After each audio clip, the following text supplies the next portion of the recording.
এটা হচ্ছে আমাদের বাড়ির চাষের চাল। এই যে শীতের ধান উঠলো, সেই ধানেরই টাটকা চাল। কি সুন্দর একটা গন্ধ, আহা!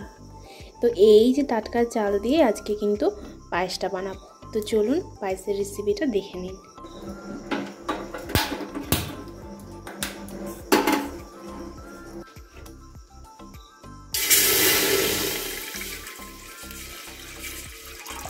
পায়েসের চালটা ভালো করে ধুয়ে নিয়ে এলাম। এই চালটা এরপর দিয়ে দেবো জলে, যেহেতু জলটা ফুটে এসেছে।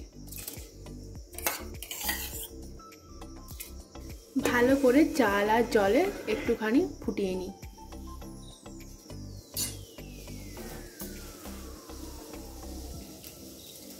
এর মধ্যে একটা গোটা তেজপাতা দিয়ে দেব। এই যে 4-5টা এলাচ খুলে খুলে এরকম ভাবে দিয়ে দেব। এবার একটু ভালো করে গ্যাসের পাওয়ারটাকে একটু বাড়িয়ে দিয়ে ভালো করে ফুটিয়ে নেব। চালটা কি সুন্দর ফুটছে আর কি সুন্দর একটা গন্ধ বের হয়ে আসছে, ওয়াও! চীনা বাদাম ভেজে নেব। এগুলো কিন্তু পায়েসের মধ্যে আজকে দেবো। এগুলো কিন্তু টাটকা, একদম জমি থেকে নেওয়া আসা। তো চলুন এই বাদামগুলোকে একটু ভালো করে শুধু খোলাতে ভাজতে হবে, মানে এর মধ্যে কোনো তেল ব্যবহার করব না, শুধু খোলাতে ভালো করে ভেজে নেব। খুব সুন্দরভাবে এই যে লাল লাল করে ভেজে নিয়েছি। এরপরে ছালটাকে ভালো করে ছাড়িয়ে নেব।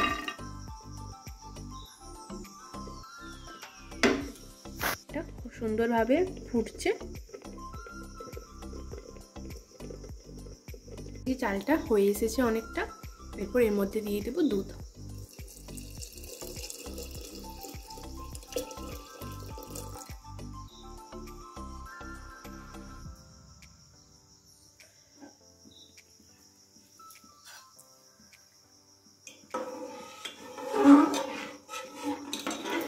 এরপর দুধের মধ্যে কিন্তু যে অর্ধেক চালটা সিদ্ধ হয়েছিল জলে, আর অর্ধেকটা সিদ্ধ হবে কিন্তু পুরোপুরিভাবে দুধে।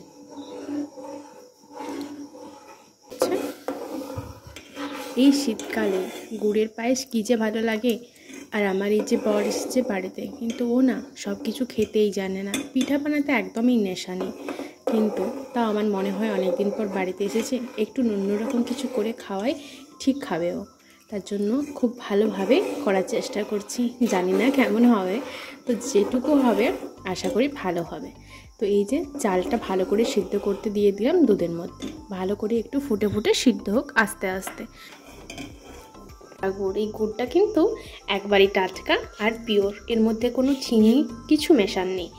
ওহ, গুড়টা কি খেতে! রুটি দিয়ে বা শুধু চালের রুটি দিয়েও কিন্তু এই গুড়টা আপনারা খেতে পারেন, অসম্ভব স্বাদ কিন্তু এই গুড়ের। এই বাটির মধ্যে গুড়টা ঢালছি।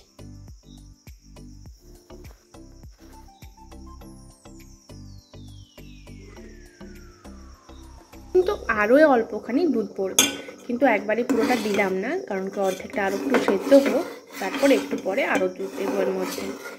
ভালো করে নাড়াচাড়া করে নিচ্ছি। দেখতেই পাচ্ছেন পায়েসটা কিন্তু অনেকটাই হয়ে এসেছে। আজকে কিন্তু পায়েসটা শুধু গুড় দিয়েই হতে চলেছে, এর সঙ্গে কিন্তু কোনো চিনি ব্যবহার করব না। যে পায়েসটা অনেকটা ফুটে এসেছে, এর মধ্যে পুরো কিন্তু দুধটা একবারে দিইনি, এরপর আর একবার দেব। এই যে পায়েসটা থেকে এখন যে সুন্দর একটা গন্ধ বের হচ্ছে, এই গন্ধটা কিন্তু একমাত্র জমির যে ধান হয়, সেই ধানের যে চাল, সেটার থেকে কিন্তু এত একটা সুন্দর গন্ধ পাওয়া যায়। এটা কিন্তু গোবিন্দভোগ চাল না, এটা কিন্তু আমার বাড়ির চাল, আমার শ্বশুরমশাইয়ের ক্ষেতের চাষের চাল। তো শীতের টাটকা সদ্যজাত চাল দিয়ে আর এই শীতের বিখ্যাত গুড় দিয়ে আজকে কিন্তু এই পায়েসটা হতে চলেছে। বাই দ্য ওয়ে, আমি মধুমিতা, আপনারা দেখছেন মধুমিতার রান্নাঘর। যদি আমার ভিডিও ভালো লেগে থাকে অবশ্যই like, comment, share and subscribe অবশ্যই করে নিন। তো চলুন পায়েসটাকে আরেকটু ভালো করে ফুটিয়ে নেওয়া যাক। দেবো আরও অল্পখানি দুধ। তো চলুন এই দুধটা এর মধ্যে দিয়ে দেওয়া যাক।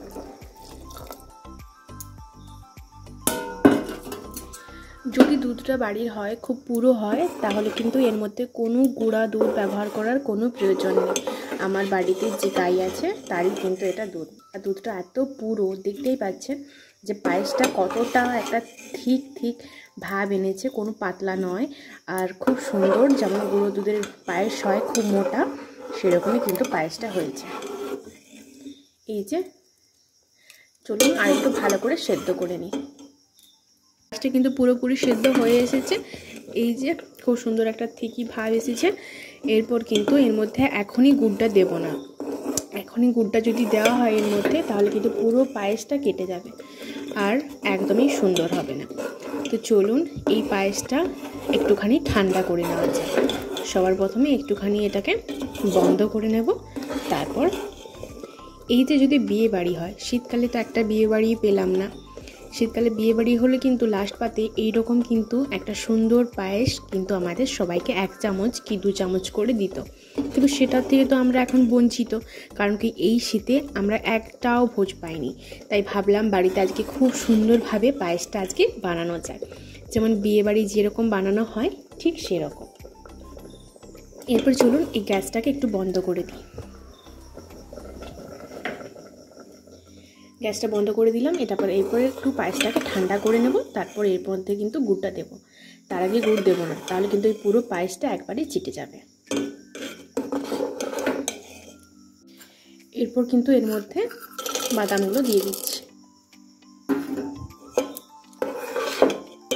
কতটা শুকনো করেছি আপনারা দেখতেই পাচ্ছেন যে এতটাই শুকনো করেছি যেমন এর মধ্যে গুড়টা দিলে একটু পাতলা ভাব আসে, তার আগে কিন্তু পাতলা ভাবটা যেমন না আসে। খুব পুরো করেছি। এই যে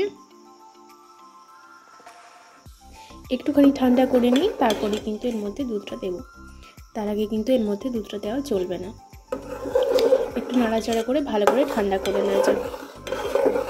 এই যে পায়েসটা অনেকটা ঠান্ডা হয়ে এসেছে। এরপরের মধ্যে দিব এই যে গুড়। এই গুড়টা হচ্ছে খেজুরের গুড়, একদম টাটকা সতেজ খেজুরের গুড়, শীতের পুরো স্পেশাল।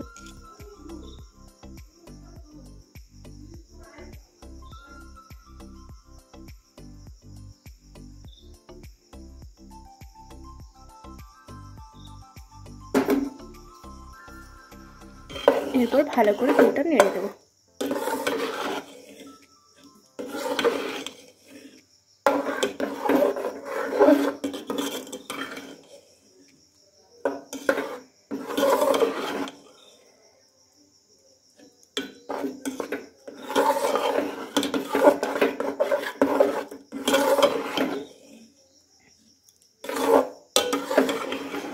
এই যে গুড়টা দেওয়ার পর পায়েসটার এত সুন্দর একটা গন্ধ বের হলো, কি আর বলবো আপনাদের।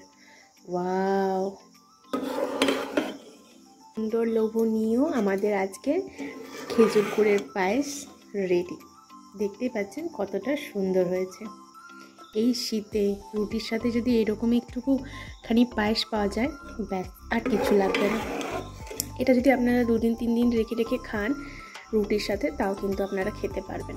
খুব সুন্দর হয়েছে। আপনারা একবার বাড়িতে বানিয়ে খাবেন, আর এটার কেমন স্বাদ সেটা আপনারাই আমাকে জানাবেন। এইরকমভাবে বানাবেন, অবশ্যই একটুখানিও ছিটবে না আর খুব ভালো হবে।